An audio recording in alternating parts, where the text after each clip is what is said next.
Kisah tukang kayu menemani mayat konglomerat dalam kubur selama 40 hari. Alkisah, seorang konglomerat yang sangat kaya raya, menulis surat wasiat.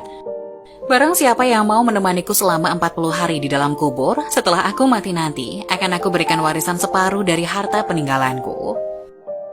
Lalu ditanyakanlah hal itu kepada anak-anaknya, apakah mereka sanggup menjaganya di dalam kubur nanti.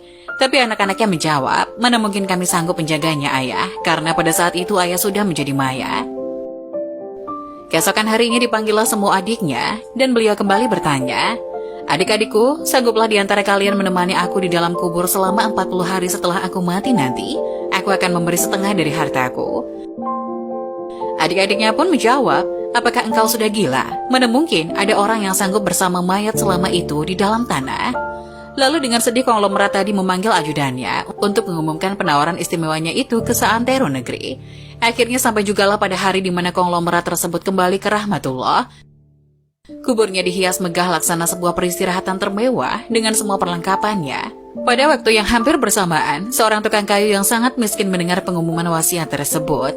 Lalu tukang kayu tersebut dengan tergesa-gesa segera datang ke rumah konglomerat tersebut untuk memberitahukan kepada ahli waris akan kesanggupannya.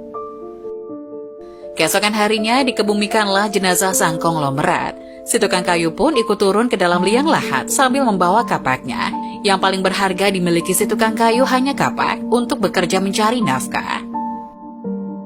Setelah 7 langkah para pengantar jenazah meninggalkan area pemakaman, datanglah malaikat Mungkar dan Nakir ke dalam kubur tersebut. Si tukang kayu menyadari siapa yang datang. Ia segera agak menjauh dari mayat konglomerat. Di benaknya sudah tiba saatnya lah si konglomerat akan diinterogasi oleh malaikat Mungkar dan Nakir. Tapi yang terjadi malah sebaliknya. Malaikat Mungkar Nakir malah menuju ke arahnya dan bertanya, apa yang kau lakukan di sini? Aku menemani mayat ini selama 40 hari untuk mendapatkan setengah dari harta warisannya, jawab si tukang kayu. Apa saja harta yang kau miliki? Tanya Mungkar Nakir. Hartaku cuma kapak ini saja untuk mencari rezeki, jawab si tukang kayu. Kemudian Mungkar Nakir bertanya lagi, dari mana kau dapatkan kapakmu itu? Aku membelinya. Lalu pergilah Mungkar dan Nakir dari dalam kubur tersebut. Besok di hari kedua mereka datang lagi dan bertanya, apa saja yang kau lakukan dengan kapakmu? Aku menebang pohon untuk dijadikan kayu bakar, lalu aku jual ke pasar, jawabnya. Di hari ketiga ditanya lagi, pohon siapa yang kau tebang dengan kapakmu ini?